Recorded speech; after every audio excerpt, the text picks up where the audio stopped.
Salut l'équipe, salut la team, c'est le débrief Dakar et on est là pour débriefer le match de Ligue des Champions retour entre Liverpool et le Paris Saint-Germain. Et Ousmane Ballon d'Or, et Ousmane Ballon d'Or, et Ousmane Ballon d'Or, et Ousmane Ballon d'Or, et Ousmane Ballon d'Or, et Ousmane Ballon d'Or, et Ousmane Ballon d'Or, et Ousmane Ballon d'Or, et Ousmane Ballon d'Or, et Ousmane Ballon d'Or, et Ousmane Ballon d'Or, et Ousmane Ballon d'Or. Les gars, je vous avais dit quoi? Les gars, ce soir, c'est la qualification du Paris Saint-Germain et le Paris Saint-Germain se retrouve dans le dernier carré. Le Paris Saint-Germain se retrouve dans le dernier carré, les gars, et c'est important de le dire parce que c'est la 5e participation du Paris Saint-Germain en demi-finale sur les 7 dernières années. On se rappelle, c'est simple, les seules années où le Paris Saint-Germain sur les dernières années n'a pas été en demi-finale de Ligue des Champions, c'est en 2023 et en 2024, et on se rappelle ce qui s'est passé. 2023, c'est l'élimination honteuse contre le Real de Madrid avec le fameux triplé de Benzema. Bref, voilà. Et la volée de Donnarumma. Et en 2024, l'élimination contre le Bayern. Mais le Paris Saint-Germain s'est toujours qualifié en demi-finale de Ligue des Champions depuis la finale de Ligue des Champions Covid en 2020. C'est plutôt pas mal. C'est plutôt pas mal, mais voilà, en tout cas, les gars, vraiment, c'est un très très bon match du Paris Saint-Germain. Alors, les gars, on nous disait l'enfer en feed. Et la vérité, c'est que le Paris Saint-Germain a eu l'enfer en feed. Mais cette année, ce qui est bien avec le PSG, ce qui est bien avec ce club qui a été champion d'Europe et qui a cette étoile et qui a également cette écusson, c'est que le Paris Saint-Germain, avant, quand il subissait, il perdait.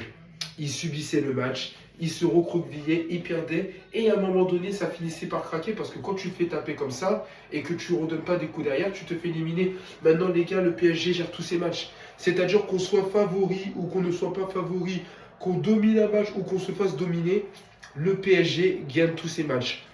Et pourquoi c'est important? Parce que tout simplement, le Paris Saint-Germain n'a pas encaissé de but ce soir. Et il faut le dire, les gars, c'est le 3e clean sheet du PSG. C'est le 3e clean sheet du PSG d'affilée. Ça fait 3 matchs d'affilée et je crois apparemment, si je ne dis pas, c'est la première fois de l'histoire du PSG que le Paris Saint-Germain n'a pas encaissé de but sur 3 matchs d'affilée en phase éliminatoire de Ligue des Champions. C'est-à-dire ça a commencé avec le match retour contre Chelsea, 3-0. Ça a continué avec les matchs contre Liverpool, 2-0 à la maison, 2-0 chez eux. Et ça, les gars, c'est de bonne augure parce que quand on voit tous les buts de merde qu'on prenait un peu en Ligue des Champions, le fait de se dire que le PSG fait sa clean sheet, c'est super bien. Mais sinon, les gars, on a fait un bon match. C'est simple, la première période, on était sur du 60-40, c'est-à-dire que Liverpool a poussé parce qu'on s'attendait à ce que Liverpool pousse parce que Liverpool nous avait prédit l'enfer. Mais le Paris Saint-Germain arrivait un petit peu à gérer. Le PSG se crée quelques occasions et le PSG réussissait à dominer la première période. La deuxième période, ça a complètement changé. Pourquoi? Parce que Liverpool a enfin décidé de jouer au football. Liverpool a fait des choix cohérents avec notamment l'entrée de Mohamed Salah. Et je ne comprendrai toujours pas pourquoi Mohamed Salah n'est pas rentré au match aller contre le PSG. Il n'a pas fait une seule minute. On parle de Mohamed Salah. Avec tout le respect qu'on a pour le football, on parle de Mohamed Salah. Mais bon, tant mieux pour nous. Mais en tout cas, voilà, il y a eu l'entrée de Mohamed Salah, il y a eu l'entrée de Cody Gakpo, il y a eu l'entrée de certains joueurs qui ont apporté quelque chose. Et on a eu une équipe de Liverpool qui, effectivement, a poussé et qui a montré qu'elle avait envie de chercher quelque chose. Malheureusement, c'était trop tard. C'était trop tard, pourquoi? Parce qu'à un moment donné, et Ousmane Ballon d'Or, et Ousmane Ballon d'Or, et Ousmane Ballon d'Or, et Ousmane Ballon d'Or. À un moment donné, on avait Ousmane Dembélé. Ousmane Dembélé qui est devenu Ousmane Ballon d'Or, les gars. Et à partir du moment où Ousmane est devenu Ousmane Ballon d'Or, c'était terminé. C'était terminé. Sur le premier but, quand tu vois l'action magnifique qui est en train de se jouer avec Ousmane, la passe décisive de Kvaratskhelia, avec Ousmane qui prend son ballon parce qu'il est ambidextre, il est aussi bon du pied droit que du pied gauche. Il prend sur le pied droit, il fait son super crochet et je vous l'ai dit, t'as beau être un défenseur, quand Ousmane fait ses crochets dévastateurs, tout le monde se fait avoir. Et il se remet sur son pied gauche et il te met une petite frappe enveloppée, petit filet, c'est terminé. Ça fait 3-0. À ce moment-là, il restait peut-être 15 ou 20 minutes de match. Et Liverpool devait marquer maintenant 3 buts pour faire les prolongations, 4 buts pour nous éliminer. C'était terminé. Et pour leur montrer quand même que le Paris Saint-Germain était champion d'Europe, on a définitivement cloué le truc dans le temps additionnel de la deuxième période. Voilà. Superbe action exceptionnelle avec, il me semble, une passe de Vitinha ou de Joao Neves. Pour Kvaratskhelia qui fait l'avant-dernière passe. Pour Bradley Barcola qui fait la passe. Pour Ousmane Dembélé qui met son doublé Et à ce moment-là, c'est terminé, les gars. À ce moment-là, c'est terminé. Le Paris Saint-Germain a mis 2-0 et Liverpool est éliminé. Et comme l'année dernière, Liverpool se casse les dents en Ligue des Champions contre le PSG. L'année dernière, c'était en huitième de finale et Paris se qualifiait après en quart de finale. Cette année, c'est en quart de finale et le PSG s'est qualifié dans le dernier carré. Et voilà les gars, c'est tout ce que j'ai à vous dire. Mais par contre les gars, il y a eu beaucoup de choses à dire.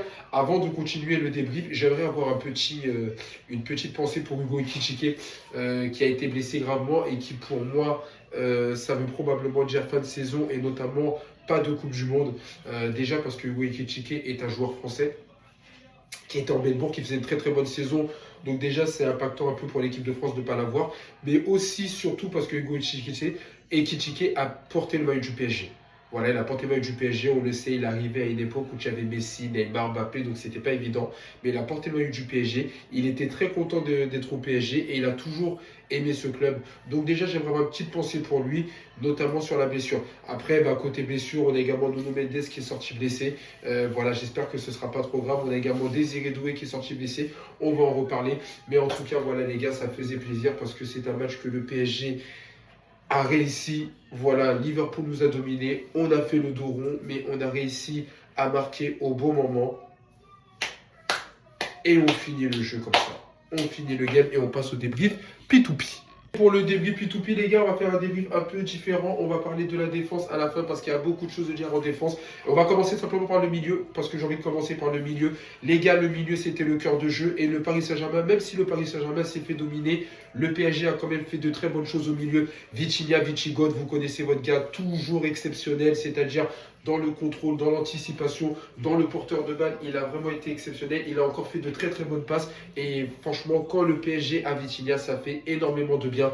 En parlant d'énormément de bien, Warren Zaïre-Emery qui a encore fait un grand match. Voilà, si je dis pas de bêtises, Warren qui a enchaîné son 49e match, les gars. Ça fait 49 matchs que Warren joue avec le PSG.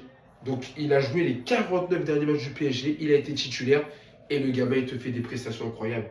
Et là, j'ai l'impression on parle d'un robot. Le gars continue à faire des matchs de foot. Il est titulaire à tous les matchs. Et il te fait des matchs incroyables. Et franchement, les gars, ça fait vraiment plaisir de voir, en tout cas, Warren Zaïre-Emery. Ça fait vraiment plaisir de voir, en tout cas, Warren Zaïre-Emery à ce niveau-là. Et João Neves qui a fait un très grand match. Franchement, João Neves m'a fait plaisir parce que on a eu le João Neves qu'on connaissait. C'est-à-dire que le João Neves qui se bat sur les ballons, qui est un vrai chien, qui récupère des ballons. J'ai aimé quand il était par terre et qu'il arrivait à faire son petit jeu en étant au sol, à conserver des ballons, à se relever. On a eu un João Neves qui a été incroyable. On a eu un João Neves qui a encore été exceptionnel dans la passe et dans la construction parce qu'il est présent dans la construction du premier but. Ça, c'est sûr, et peut-être même du deuxième but, mais je ne sais plus trop. Et on a eu un João Neves qui a même fait des interceptions dangereuses. On a eu un très très bon milieu de terrain. Donc vraiment, on a eu un super milieu de terrain. Au niveau de l'attaque, on était sur une attaque à peu près similaire au match aller, c'est-à-dire on avait Doué, Dembélé, Kvara, à noter le retour de Barcola. Et les gars, j'aurais jamais cru dire ça, mais le retour de Barcola nous a fait plaisir. J'aurais jamais cru vous dire ça, parce qu'en début de saison, il me rendait fou. Mais le retour de Bradley Barcola au PSG m'a fait plaisir et on va voir pourquoi, parce qu'en plus il a été décisif. Bon, en tout cas, voilà, c'était une attaque que j'ai envie de vous dire qu'on connaissait, un peu l'attaque qu'il y a eu en finale de Ligue des Champions. Et on va commencer avec Désiré Doué qui a fait du Désiré Doué, c'est-à-dire que il est toujours à l'aise technique avec le ballon, il a fait un très bon match, mais attention, il a beaucoup plu et je pense que le terrain détrempé n'a pas été, le meilleur ami de Désiré Doué. Il y a un moment donné, il s'est enfermé dans quelques dribbles. Il a encore cette capacité à trop conserver le ballon et pas assez jouer en première touche. Il aime trop conserver le ballon. Alors, il y a des moments où ça fait plaisir parce que quand il conserve le ballon, ça permet de temporiser. Mais quand il conserve le ballon et qu'il le perd parce que tu as 3 jours sur lui, ça fait chier. Et donc voilà, j'ai trouvé un petit peu en deçà. Et après, malheureusement, il est sorti sur blessure. En parlant de blessure, je pense sincèrement, les gars, que ça méritait un carton. Parce que tu vois bien que McAllister, il pousse Désiré Doué. Décidément, les Argentins, ils ont vraiment un souci avec les Français, c'est une dinguerie. Il pousse Désiré Doué, qui va s'enfaler sur le panneau publicitaire et même sur un ramasseur de balles. Et l'arbitre, parce que ça s'est fait en dehors du jeu, il siffle même pas. Il laisse Désiré Doué qui est comme ça, en train de souffrir et tout. Donc à un moment donné, les gars, faut le dire. Je croyais que dans le football, on était censé protéger l'intégrité du joueur. à quel moment, quand tu pousses un joueur sur un panneau publicitaire, son intégrité physique est protégée. Donc à partir de ce moment-là, normalement déjà, et pour moi, il aurait dû avoir une faute. Mais bon, c'est pas grave, il n'y a pas eu de faute. En tout cas, voilà, Désiré Doué qui a fait un match correct et tout. Kvaratskhelia, les gars. Kvaratskhelia, vous connaissez. Alors là, je ne vais pas faire le 3 parce qu'il n'a pas marqué. Mais je le dis toujours, il y a un Kvara en Ligue des Champions et un Kvara en Ligue 1. Et le Kvara en Ligue des Champions n'a pas marqué un but, mais le Kvara en Ligue des Champions a encore été décisif parce qu'il a fait une passe décisive pour Dembélé sur le premier but. Il a fait une avant-dernière passe pour, du coup, Brada Barcola, puis Dembélé sur le deuxième but. Et il a encore été exceptionnel. Alors, on le voit, les gars, on voit que les joueurs de Liverpool ont étudié Kvara. Parce que quand il commençait à faire sa spéciale Kvara, qui part sur le côté gauche, qui commence à dribbler 2-3 joueurs et qui s'apprête à frapper avec sa frappe enveloppée du droit, à chaque fois, il y avait un joueur de Liverpool qui était là pour lui bloquer le passage à l'entrée de la surface et l'empêcher clairement son ballon de partir. Donc, on le voit qu'ils avaient clairement étudié Kvara. Et le seul moment où il a réussi à frapper, il a mis une frappe que Mamardashvili a repoussé difficilement, mais comme il n'y avait pas un joueur parisien qui était là pour, en renard des surfaces, pousser le ballon au fond des filets, et du coup, Mamardashvili a eu l'occasion de récupérer le ballon. Donc voilà, mais en tout cas, c'est un très bon match de Kvaratskhelia. Et puis après, les gars, j'ai envie de vous dire, Ousmane Dembélé, Ousmane Ballon d'Or. Alors c'est simple, en première période, on a eu du Ousmane Dembélé. On a eu le Ousmane Dembélé qui est toujours motivé, qui va toujours vers l'avant et qui veut toujours essayer de marquer des buts. Mais on a eu le Ousmane Dembélé, Ousmane maladroit. Et je veux pour ça sur une occasion qui est simple. À un moment donné, je ne sais pas comment, mais Wayne Zeremri, il me semble que c'est lui qui fait une passe en cloche. Ousmane Dembélé qui a l'occasion, donc il est de dos, donc de faire une reprise de volée avec le pied gauche. Et normalement, reprise de volée comme ça, à bout portant, tu la mets en haut, en bas, à droite, à gauche, devant le gardien, ça fait but. Parce que le gardien, à cette zone-là, le gardien, il ne peut pas être assez rapide, sauf s'il est très très très fort en réflexe. Il ne peut pas être assez rapide pour arrêter le ballon. Et là, tu as Ousmane qui met une reprise et le ballon qui part en l'air. Et je me dis, Ousmane, tu t'es foiré au match aller, tu nous dois une revanche au match retour, c'est pour ça que j'ai parié pour toi. Et je me dis, putain, si tu nous refais la même, ça va être le bordel. Et puis après, à un moment donné, je crois même qu'après, une fois qu'il avait marqué son premier but, il y a une action où il est devant le gardien. Et là, il peut faire une passe pour que ça fasse 2 buts. Et au final, il conserve le ballon, il veut tenter de marquer un but. Petit excès d'individualisme. Mais au final, les gars, c'est un doublé. C'est Ousmane doublé. Ousmane Dem doublé. Ousmane Dem doublé et Ousmane Dem doublé, Ousmane Ballon d'Or. Et Ousmane permet encore au Paris Saint-Germain, permet encore contre Liverpool de se qualifier. Parce que l'année dernière, c'est lui qui a marqué le but qui a permis ensuite qu'on arrive aux prolongations. Et après, il a marqué aussi son penalty, donc voilà. Et là, cette année, c'est lui qui met un doublé pour que le Paris Saint-Germain se qualifie. Donc voilà, ça faisait plaisir pour Ousmane Dembélé. Et après, les gars, la défense. Alors la défense, Nuno Mendes, vous connaissez votre gars qui est sorti blessé. Comme j'ai dit, j'espère que c'est pas trop grave parce que déjà, c'est Nuno Mendes, on a besoin de lui. Donc voilà, j'espère vraiment que c'est pas trop grave et qu'il va pouvoir revenir. Mais la défense ce soir, les gars. Alors oui, le PSG a gagné 2-0, mais ce soir, les gars, je voudrais qu'on parle vraiment de la défense parce que pour moi, la défense du PSG a été incroyable. Achraf Hakimi a fait un très grand match. On commence à retrouver du Achraf Hakimi. On commence à le retrouver un petit peu, mais on ne l'a pas encore retrouvé complètement. Parce que le Achraf Hakimi de l'année dernière, ou même en début de saison, il y a certains ballons en surface de réparation adverse. Il frappe du premier. Il frappe en une touche. Le ballon, il arrive, il frappe en une touche et ça fait but. Et là, tu te rends compte qu'il y a une belle action où, pareil que Nuno Mendes, j'ai l'impression, il peut clairement frapper en une touche et peut-être cadrer une frappe, voire même faire un but. Et puis là, il décide de contrôler le ballon. Donc du coup, le fait de contrôler le ballon, les défenseurs reviennent et du coup, ça annule une occasion de but. Donc on voit qu'on n'a pas retrouvé forcément un Achraf Hakimi comme on a eu l'année dernière. Mais en tout cas, il commence à retrouver un bon niveau. J'ai bien aimé son côté défensif. Surtout que Liverpool a fait rentrer un jeune joueur, là, Woodman ou Woodburn, je sais pas quoi, qui a du potentiel. Le gamin, clairement, avec le ballon, il est à l'aise. Techniquement, passement de jambes, dédoublement, bref, jeu court, jeu long, bref, je ne vais pas parler de ce joueur-là parce que c'est un joueur de Liverpool. Mais Achraf Hakimi l'a mis sous éteignoir. Il lui a dit clairement, mon grand, tu es face à un défenseur, tu es face au meilleur latéral droit du monde, j'ai de l'expérience, tu peux venir avec tes passements de jambes, avec tes dribbles à la Kylian Mbappé. Moi, j'ai un pote qui fait ça, il s'appelle Kylian Mbappé. Allez, je t'arrête et tu repars. Et c'est ce qu'il a fait. Donc ça m'a fait plaisir pour Achraf Hakimi. La charnière centrale, les gars, a été incroyable. Mais avant de parler de la charnière centrale, on va quand même partir sur le côté gauche. Parce que Lucas Hernandez, du coup, est rentré suite à la blessure de Nuno Mendes.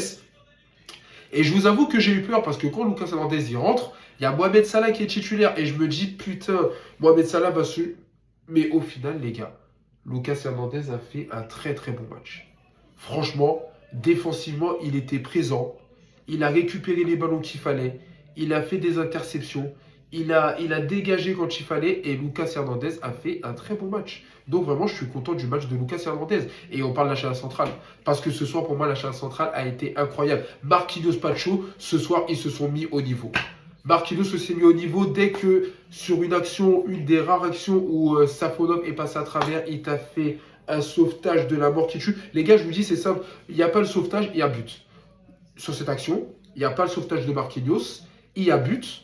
Donc on a Liverpool qui ouvre le score très tôt, parce que si je dis pas de bêtises, on devait peut-être être à la 7e minute, un truc comme ça. Donc on a Liverpool qui ouvre le score très tôt dans ce match-là. Et là, le match, c'est pas le même. Parce que quand Liverpool ouvre le score, ils vont commencer à pousser pour égaliser. Nous, on va peut-être commencer un peu à douter ou être maladroit. Et le match n'est clairement pas le même. Mais avec le sauvetage de Marquinhos, c'est incroyable. Et Marquinhos a fait un match plein. Marquinhos a fait ce sauvetage-là, mais Marquinhos a fait un match plein. Défensivement, il était présent, il a annihilé des occasions de but. Et on a eu un très très bon Marquinhos ce soir. Et puis après, les gars, Willian Pacho. Que dire de Willian Pacho? Même quand le mec est impliqué sur une faute qui peut donner un penalty, il n'y a pas penalty. Parce qu'au final, tu te rends compte que il n'a rien fait, il a essayé d'aller sur un ballon et on s'est juste mis en écran devant lui et après le joueur est tombé, mais il n'y a même pas penalty. Donc ça veut dire que Willian Pacho, il a été propre de A à Z. Il a été propre à l'aller, il a été propre au retour. Qu'est-ce que vous voulez que je vous dise de Willian Pacho? C'est exceptionnel, les gars, vraiment. Et ensuite, le dernier, les gars, et c'est pour ça que j'ai fait mon débrief P2P à l'envers, c'est Matvey Safonov. Parce que les gars, on a parlé de Matvey Safonov, on a critiqué Safonov, on a dit oui, Safonov, c'est pas le gardien du PSG, je sais pas trop quoi, faut aller. Les gars, Safonov, il est en train de montrer qu'il peut être le gardien qui permet au PSG de faire le back-to-back. Parce que déjà, le gars avait fait de très bons matchs contre Chelsea. Il avait fait un clean sheet à Stamford Bridge. À Stamford Bridge, hein, ouais. Et à Stamford Bridge, hein, ouais, je dis pas de bêtises, c'est ça. Il avait fait un clean sheet à Stamford Bridge. Et franchement, c'était déjà une belle prestation. Mais il nous fait un clean sheet sur les deux matchs contre Liverpool. Alors au match aller, c'est facile parce que Liverpool n'arrive pas à tirer et qu'il prend une frappe. Donc c'est facile. Mais les gars, ce soir, à Anfield, il te fait un clean sheet. À Anfield, il te fait un clean sheet. Tout comme l'avait fait Gianluigi Donnarumma l'année dernière, à Anfield, il te fait un clean sheet. Et attention les arrêts. Et attention les arrêts qu'il te fait. Sur sa ligne, il est exceptionnel. Alors, je suis d'accord. Dans le jeu aérien, il fait un peu peur. Il y a des moments où il se trouve. Et il aurait pu se trouver, clairement. On a eu beaucoup de chance. Mais les gars, il a fait les arrêts qu'il fallait. Et au final, ça fait un troisième clean sheet d'affilée. Au final, ça fait un troisième clean sheet d'affilée pour le Paris Saint-Germain. Et Safonov est exceptionnel. Pour moi, c'est simple, les gars. Safonov, c'est gardien de la paix. Safonov, c'est un Russe, c'est gardien de la paix. Pour moi, vous le ramenez, il t'arrête la guerre entre l'Ukraine et la Russie direct. Le gars, il a tout arrêté.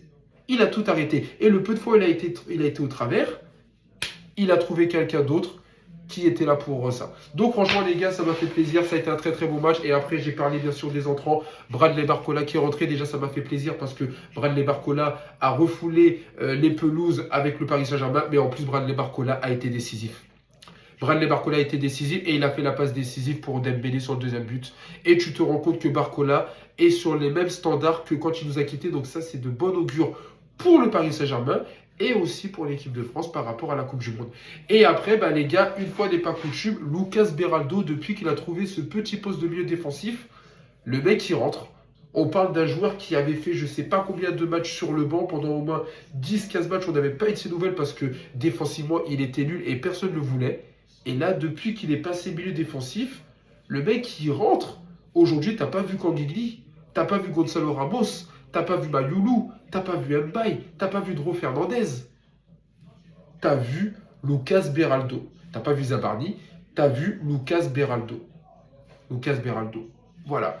Donc voilà l'équipe, le débrief a été très très long, ça fait 19 minutes. Mais les gars, si vous saviez, j'ai refait ce débrief 3 fois. Parce qu'une première fois c'était de la merde, je l'ai supprimé. Une deuxième fois j'étais sur une lancée et mon téléphone s'est éteint parce qu'il était déchargé. Et là du coup je fais un débrief, je suis peut-être un peu fatigué. Donc du coup peut-être que le débrief est un peu plus long. En tout cas les gars, Le match est terminé. On s'attrape ce week-end avec un match contre Lyon, un retour de Paris en Ligue 1. Ça va faire du bien parce que ça fait quand même 2 semaines qu'on ne voit pas Paris en Ligue 1, donc on souffre un petit peu.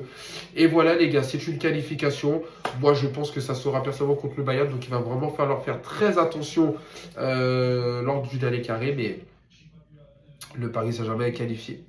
Le Paris Saint-Germain est qualifié et c'est le principal. Le Paris Saint-Germain a battu Liverpool à l'aller et au retour 2-0 et ça aussi c'est le principal. En tout cas, merci à ceux qui regardent mes débriefs, merci à ceux qui like, merci à ceux qui commentent, même si j'ai aucun commentaire, on s'en fout. Merci à ceux qui partagent aussi. Prenez soin de vous, prenez soin de vos proches, je répète, c'est le plus important. On est ensemble.